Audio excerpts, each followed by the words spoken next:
오늘 함께 나누실 하나님의 말씀은 로마서 1장 14절에서부터 17절까지의 말씀입니다. 신약성경 239페이지에 있는 로마서 1장 14절에서부터 17절까지의 말씀을 다 함께 봉독하시겠습니다. 헬라인이나 야만인이나 지혜 있는 자나 어리석은 자에게 다 내가 빚진 자라. 그러므로 나는 할 수 있는 대로 로마에 있는 너희에게도 복음 전하기를 원하노라. 내가 복음을 부끄러워하지 아니하노니 이 복음은 모든 믿는 자에게 구원을 주시는 하나님의 능력이 됨이라. 먼저는 유대인에게요, 그리고 헬라인에게로다. 복음에는 하나님의 의가 나타나서 믿음으로 믿음에 이르게 하나니 기록된 바 오직 의인은 믿음으로 말미암아 살리라 함과 같으니라.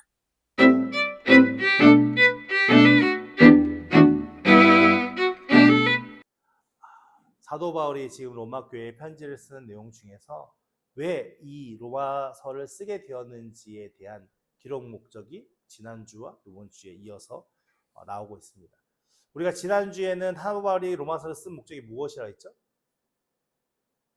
서로 안위하기 위해서, 결국 그들이 믿음 안에서 더욱더 견고하게 되고 서로 위로와 서로 힘이 되어주는 그런 공동체가 되고자 같이 함께 믿음을 나누고자 서신서를 썼다고 말씀하고 있습니다. 그럼 오늘은 어떤 목적을 가지고 있는지 말씀을 통해서 살펴보면, 먼저 14절 말씀에 보면 사도 바울이 고백하는 내용입니다. 헬라인이나 야만인이나 지혜 있는 자나 어리석은 자에게 다 내가 뭐 하라고요? 빚진 자다라고 얘기했습니다. 사도 바울이 실제로 이들과 빚진 일이 있었을까요? 그렇지 않죠. 왜 빚진 자라고 얘기하는 것이냐면, 하나님의 은혜 안에서 이 세상에 창조되어 있는 하나님의 피조물인 인간이 하나님의 원래 백성이잖아요. 하나님의 피조물로 창조되었으니까 하나님의 것이잖아요. 근데 인간은 어땠습니까? 인간에게 하나님께서 자유의지를 주셨죠. 근데 그 자유의지를 가지고 하나님을 섬기는 것을 선택하는 게 아니라 무엇을 선택합니까? 자신의 욕심을 채우기 위한 선택을 합니다. 자신이 하나님보다 높아지기 위한 선택을 합니다. 그로 인해서 그들이 하나님으로부터 죄로 말미암아 멀어지게 되어지죠. 근데 지금 사도 바울은 무엇을 알게 되어진 겁니까?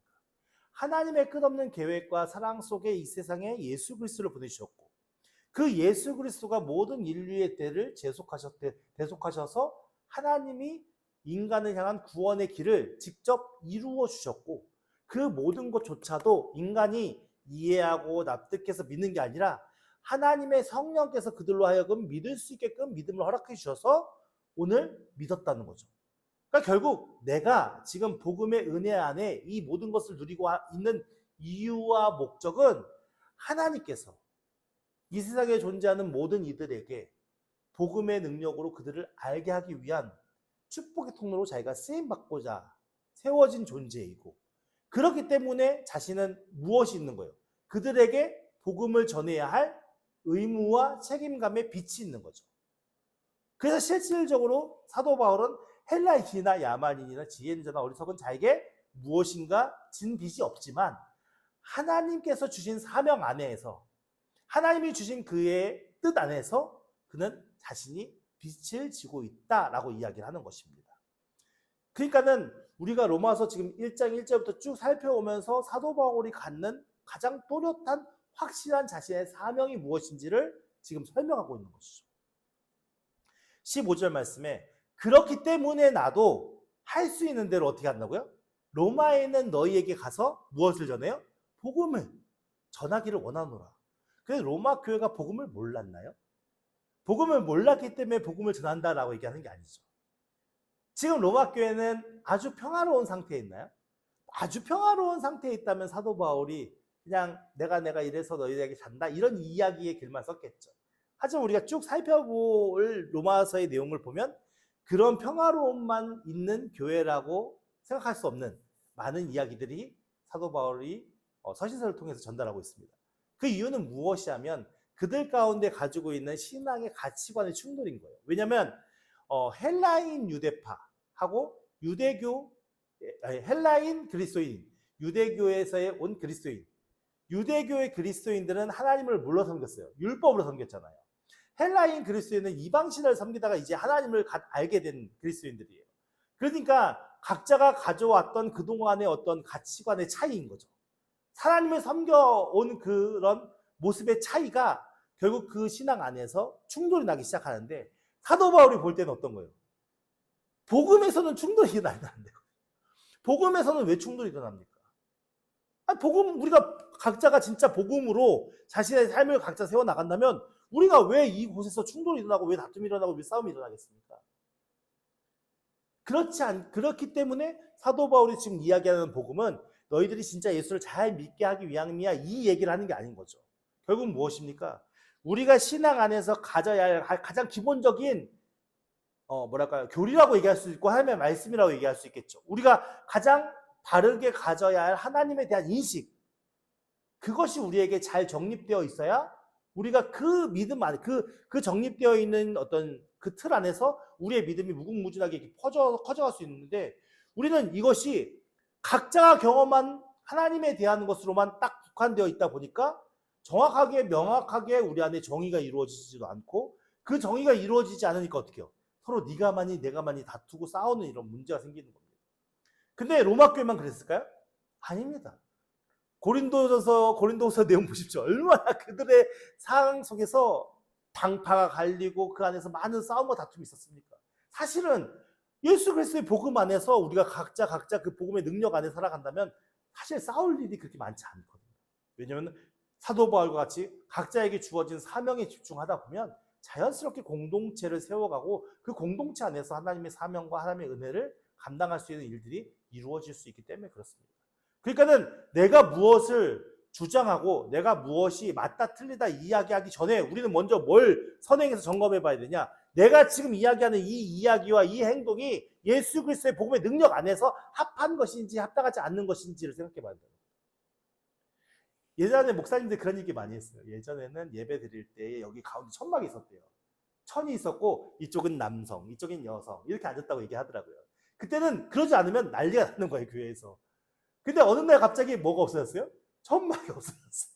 같이 다 앉아요. 그 옛날에는 교회에서는 드럼이나 세상 악기를 쓰면 안 된다고 그랬어요. 왜냐면 세상적인 것이 악기니까.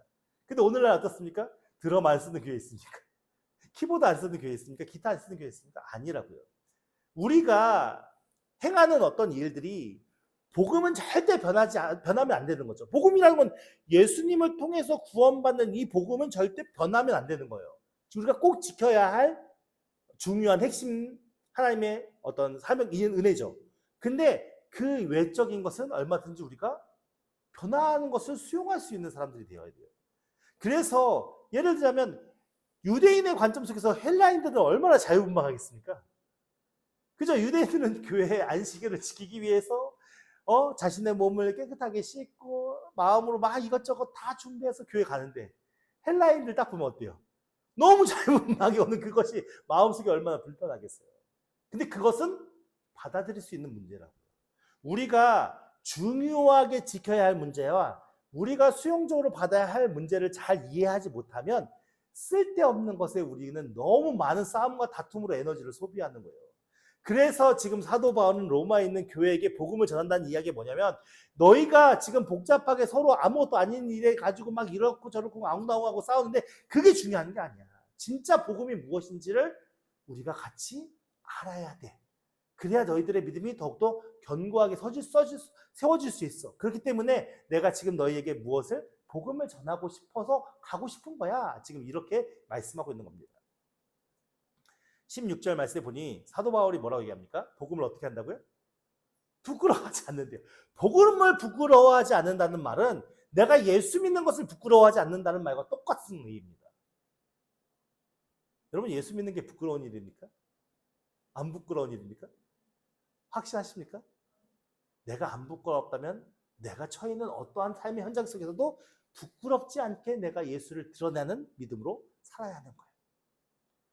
근데 우리는 사실 그게 쉽지 않아요. 왜냐하면요, 다 안 믿는 사람들 앞에서, 특히 한국 사람들은 내가 너무 유별나게 이렇게 예수를 믿나? 이런 마음이 드는 그런 마음이 있거든요. 그러니까 서양인들하고 동양인들하고 약간 차이가 있는데, 그러니까 미국 사람들 같은 경우에는 믿음을 받아들이는 것에 대해서 각자가 가진 선택이 하나라고 생각하는 거예요. 이 표현이 잘 이해가 되실지 모르겠는데, 예수를 믿느냐 안 믿느냐 이 문제가 내가 선택하는 선택의 하나라고 생각하는 거예요. 인생을 살아가는 삶 속에서. 그러니까 그들은 자신의 삶의 핵심이 뭐냐면 자기가 주도적으로 무엇인가를 하나씩 선택하는 삶을 사는 거예요. 그들의 가치관 속에. 각자. 그러니까 그거를 부모가 누가 강요하지 않아요. 다 각자 그렇게 사는 삶이에요. 그러다 보니까는 미국에서 교회가 세워지고 침례교가 많잖아요. 침례교가 가리키는 복음 중에 뭐냐면 복음을 받아들여라. 이런 표현을 많이 쓰는 거예요. 너희 앞에 복음이 펼쳐져 있지 않냐? 그러니까 복음을 받아들여라. 받아들여야 돼. 네가 선택해야 돼. 이런 식의 전도 활동이 많이 이루어졌다고 하더라고요. 근데 우리나라는 어떻죠? 약간 다르잖아요, 문화가. 내가 선택하는 게 아니잖아요, 사실은. 우리나라 문화 속에서는 눈치도 많이 보이고 관계가 많이 중요하잖아요. 그 관계 속에서 내가 다른 사람에게 피해주지 않는 그런 상황이 중요한 문화 속에 살아가고 있잖아요. 그러다 보니까는 서양 사람들이 가진 가치관 속에서 복음을 받아들이는 것과 우리가 동양인이 가지고 가치관 속에서 복음을 받아들이기 좀 차이가 있는 것 같아요. 그러다 보니까는 서양인들은 그래, 내가 그리스도 선택했어. 뭐가 문제야? 어디서는 당당한 거예요. 왜냐하면 내 자존감에 의한 선택이니까. 그 동양인들은 그게 아닌 거예요. 그러니까 자꾸 누구를 보게 돼요? 주변 사람들 눈치를 보게 돼요.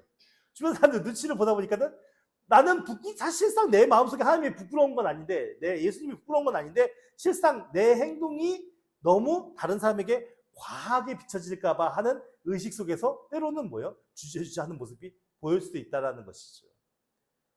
사도 바울이 지금 복음을 부끄러워하지 않는다라는 이 말의 표현은 내가 어디서든 예수 그리스도와 하나님에 대해서 떳떳하게 얘기할 수 있는 모든 준비가 되어 있어. 이 얘기를 하는 거예요.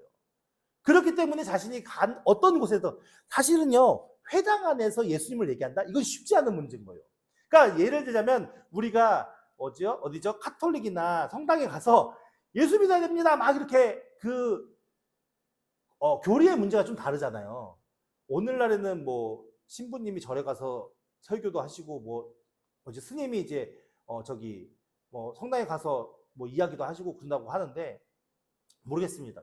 그러니까 오늘날 기독교와 카톨릭은 좀 다른 종교로 가고 있다라고 이야기들을 하고 학자들은 얘기합니다. 근데 그렇다 보면은 사실은 카톨릭은 성모 마리아와 그리고 성상 이런 것들이 중요한데 그곳에 가서 예수님에 대해서 예수님만 믿고 그것이 오직 복음입니다라고 얘기하는 그 얘기는 그 사람들이 받아들일 때 쉽지 않은 얘기거든요. 그러니까 유대인들이 율법을 가지고 예배드리는 그 회당에 가서 예수님을 믿어야 복음의 은혜로 구원받습니다라고 얘기하는 거는 지금까지 너희들이 지켜왔던 율법이 중요한 게 아니고 예수가 중요한 거야 라고 얘기하는 거예요. 근데 지금 율법을 10년, 20년 지켜온 게 아니잖아요. 몇백 년, 천년이 넘는 그런 세월 동안 율법을 지켜온 그들에게 어느 날 갑자기 어떤 사람이 나타나서 야 그거 중요한 거 아니라니까? 예수라는 사람을 믿고 그 사람 따르는 게 중요해 라고 얘기한다면 그것을 듣는 사람들이 받아들이기가 쉽지 않았을 거란 말이에요. 그런 상황 속에서 사도 바울이 지금 이제 내가 복음을 부끄러워하지 않아. 나는 어디서든 당당하게 예수에 대해서 하나님에 대해서 이야기할 거야. 그것은 정말 대단한 결의와 믿음을 가진 표현인 거예요. 그래서 구원을 주시는 하나님의 능력이 무엇인지를 자신이 알기 때문에 나는 너희들이 날 조롱하든 너희들이 나에게 어떤 반응을 하든 상관없어. 나는 오직 여호와 하나님의 능력을 아니까 그 하나님 앞에서 내가 복음을 전할 거야 라고 지금 당당하게 선언하는 겁니다. 그러면서 먼저는 누구에게? 유대인에게. 그러니까 사도 바울이 전도 현장에 가면은 항상 누구에게 먼저 나가갔어요? 유대인들에게. 그 회당에 가서 설교했거든요. 그 다음에 누구에게 찾아가요? 이방인들에게. 그러니까 이게 하나님이 정해준 법칙은 아니지만 쉽게 표현을 하자면 이런 거죠. 하나님에 대해서 아는 사람들이 유대인들은 특별히 하나님에 대한 말씀을 계속 묵상하는 자들이잖아요. 그들의 어렸을 때 태어났을 때부터 어머니와 함께 말씀을 계속 끊임없이 암송하며 읽으며 토론하며 그들의 가정 문화가 그렇게 이루어졌잖아요. 그렇기 때문에 하나님의 메시아에 대해서 설명할 때 훨씬 쉬운 거죠. 이해하기가 편하고. 근데 아무것도 모르는 사람에게 하나님이 있어. 하나님이 뭔데? 하나님이 누군데? 하나님이 뭐 했는데? 설명하는 게 어렵잖아요. 그러니까 그런 차원에서 유대인에게 먼저 설명을 하면서 그들에게 복음이 증거될 수 있게끔 노력했고, 그리고 헬라인에게도 그렇게 말씀을 통해서 그가 설명하고 하나님의 능력을 나타내 보이려고 노력해왔다라고 이야기를 하는 거죠. 근데 사도 바울이 17절에 중요한 이야기를 하는데, 복음에는 뭐가 나타나요? 하나님의 의가 나타난다고 그래요. 근데 우리가 생각하는 하나님의 의는 어떤 게 생각이 떠오르죠? 하나님의 의, 딱 우리가 들으면 어떤 말씀, 어떤 느낌이 딱 떠오르죠? 많은 사람들이 공의를 떠올릴 거예요. 근데 공의는 어떤 거냐면은 하나님의 거룩하심이잖아요. 거룩한 하나님 앞에 죄가 용납될 수 없는 거예요. 그러니까 거룩하신 하나님 앞에 죄 있는 사람들이 설 수 있어요, 없어요? 없어요. 그렇기 때문에 거룩하신 하나님 앞에 죄인들은 심판받아야 되는 거예요. 그러니까는 하나님의 공의를 우리가 떠올린다면 제일 먼저 떠올려야 될 게 무엇이냐면 심판이에요, 심판. 하나님의 심판. 근데 여기서는 하나님의 의가 그걸 이야기하는 건 아니거든요. 이 단어의 하나님의 의는 무엇을 의미하냐면은 하나님의 오르심, 그리고 하나님의 하나님다우심을 이야기하는 말이에요. 그러나 하나님의 오르심, 하나님의 하나님다우심이 무엇이냐? 그 다음 말씀에 믿음으로 믿음에 이르게 하나니 기록된 바 오직 의인은 믿음으로 말미암아 살리라 함과 같으니라. 이제 오직 의인은 믿음으로 말미암아 살리라 함과 같으니라 라는 이 말씀이 계속 로마서 안에서 반복되어지고 있거든요. 근데 이 말씀이 어디 나와 있는 말씀일까요? 하바국서에 나오는 말씀이에요. 하바국서에서 오직 의인은 믿음으로 말미암아 살리라 이 말씀이 나왔거든요. 하나님께서 하바국에게 말씀하신 말씀이에요. 그러니까 하나님의 오르심은 결국 믿음이 나타나는 이들에게 하는 것인데, 그 믿음이 의인은 믿음으로 말미암아 살리라 하는 그 말씀의 내용이 결국 하나님의 의이고 하나님의 오르심이라는 거예요. 그럼 우리는 뭘 이해해야겠죠? 하나님께서 하바국에게 왜 오직 의인은 믿음으로 말미암아 살리라 이 말씀을 하셨을까라는 것을 생각해 봐야 될 거 아니에요. 그러면은 하바국서를 가서 살펴봐야 되는데, 하바국에 보면은 처음에 어떤 내용이 나오냐면 하바국이 하나님 앞에 이렇게 부르짖는 기도로 시작이 되어져요. 우리가 잠깐 하바국 1장 2절에서 4절 말씀을 함께 같이 읽어볼게요. 화면 보고 시작. 여호와여, 내가 부르짖어도 주께서 듣지 아니하시니 어느 때까지니까? 내가 강포로 말미암아 외쳐도 주께서 구원하시지 아니하시나이다.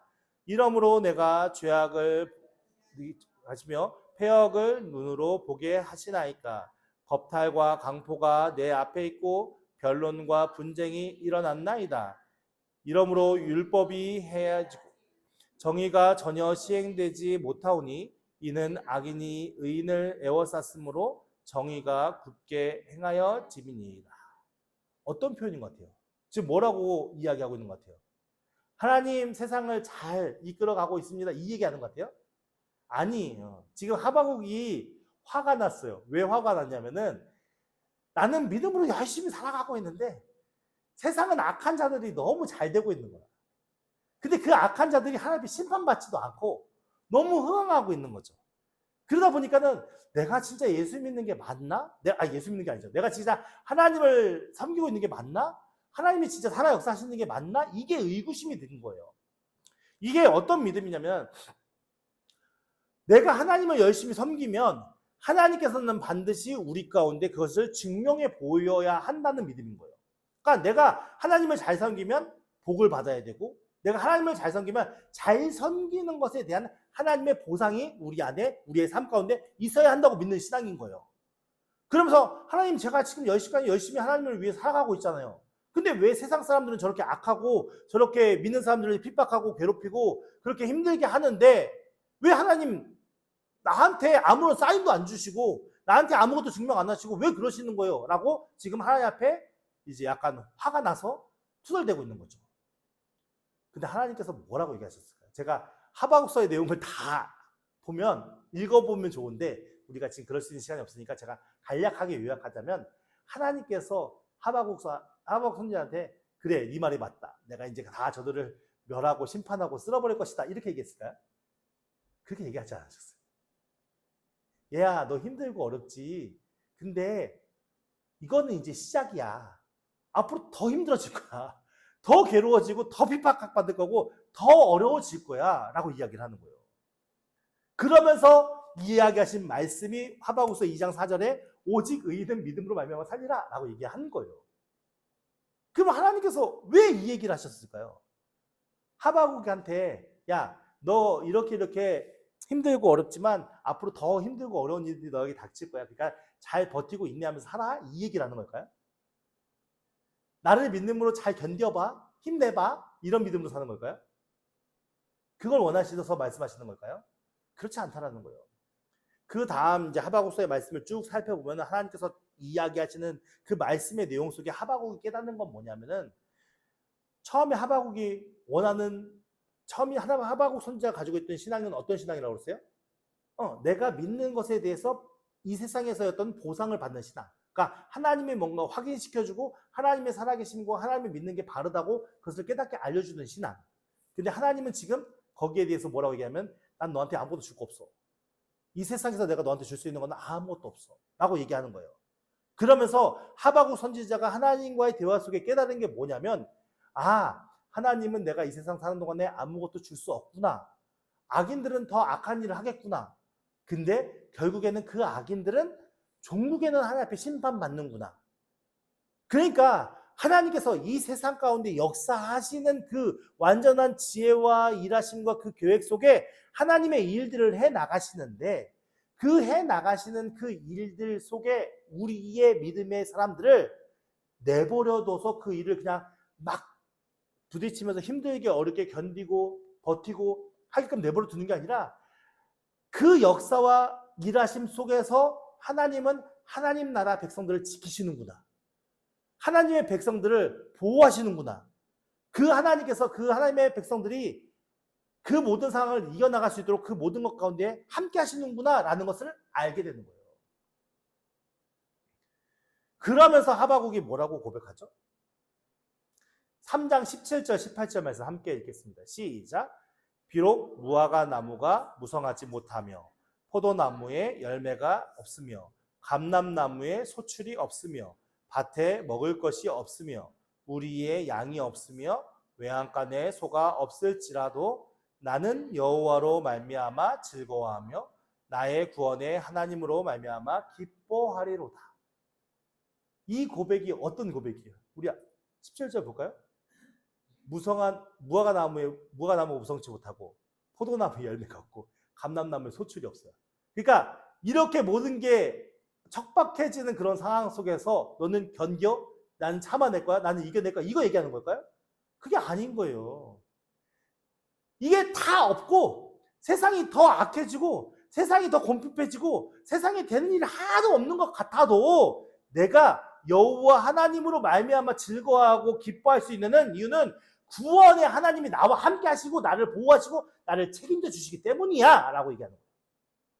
그러면 그 환난과 핍박과 어려움을 맞닥뜨렸을 때에 그 당하는 사람의 마음은 어떤 마음일까요? 어떻게든 버텨봐야지. 이 마음은 자기 의지와 자기 의를 가지고 싸우는 거예요. 이 상황 속에서도 하나님은 우리를 지키시고 보호하죠. 이게 믿음이라는 거예요. 그러면 우리가 그런 상황을 맞닥뜨렸을 때 우리 뉴스만 봐도 세상적인 여러 가지 많은 일들을 봐도 얼마나 속상하고 답답하고 괴로운 일들이 많겠어요. 하박국서의 표현대로라면 하나님 이 모든 것들을 해결해 주세요라고 기도해도 그게 해결돼야 안 돼요. 안 된다는 거예요. 더 악해진다는 거예요. 세상은 점점 더 악해진대요. 근데 그 속에서 내가 세상에 하나님의 말씀으로 거룩하게 변하지 않는 것에 대해서 낙심하는 게 맞아요? 아니요. 그런 환경 속에서도 우리는 하나님은 여전히 우리 가운데 일하고 있어. 하나님은 여전히 우리 가운데 우리를 보호하시고 우리의 삶 가운데 직접 간섭하시고 개입하셔서 섭리하셔서 그 모든 일들을 이루어가고 있어라는 믿음으로 내가 하나님으로 인하여 기뻐하고 내가 하나님으로 인하여 즐거워하고 내가 하나님으로 인하여 그 하나님을 찬양하고 예배하기를 원하신다는 거예요. 그게 믿음이다라고 얘기하는 거예요. 그러면 우리는 뭐에 집중하는 거예요? 문제에 집중하지 말고 누구를 보라는 거예요? 일하시는 하나님을 보라는 말씀이에요. 그게 하나님의 의가 나타난다는 거예요. 어디에요? 복음에. 그럼 결국은 우리가 낙심하고 좌절하고 답답하고 속상해하는 그 모든 것들은 우리 안에 복음의 일일까요? 그렇지 않다라는 거예요. 여러분, 하나님의 의가 나타나는 믿음으로 사시기를 예수님으로 축원드립니다. 하나님이 부족하십니까? 하나님이 연약하십니까? 그렇지 않아요. 우리가 그렇게 느끼는 것뿐이지. 우리가 왜 그렇게 느끼는 겁니까? 하나님을 보지 못하고 문제를 바라보고 돌아가는 상황을 바라보면 답이 없거든요. 그래서 하박국 선지자도 하나님 앞에 화나서 부르짖었던 거예요. 그런데 돌아오는 대답은 뭐라고요? 더 어려워질 거야. 더 힘들어질 거야.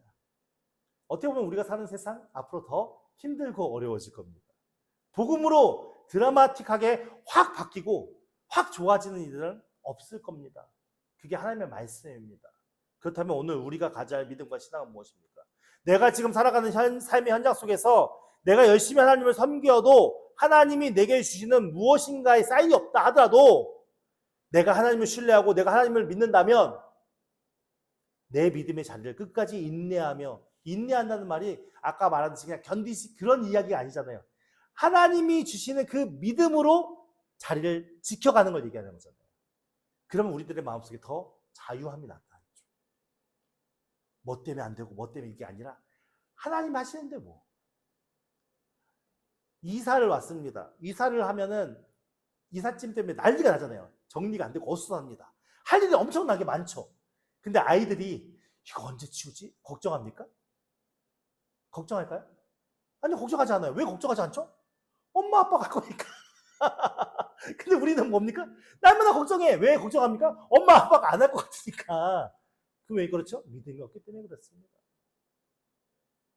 복음을 모르기 때문에 그런 거예요.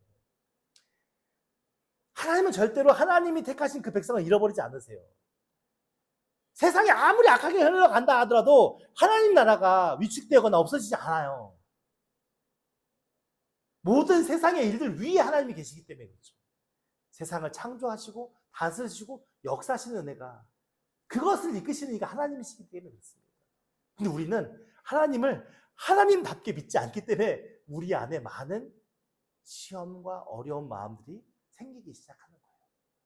이제 우리는 그러지 않았으면 좋겠습니다. 이제는 복음에는 뭐가 나타난다고요? 하나님의 의. 그 하나님의 의가 나타나는 믿음으로 우리가 주님 앞에 서기를 예수님으로 축원드립니다. 우리는 연약하고 부족해서 쓰러질 수밖에 없지만 하나님은 그렇지 않습니다. 완벽하신, 완전하신 그 하나님께서 우리의 삶을 통치하시며 이끄시고 다스리심을 믿고 그 하나님께 맡기기 바랍니다. 하나님께서 하실 것입니다.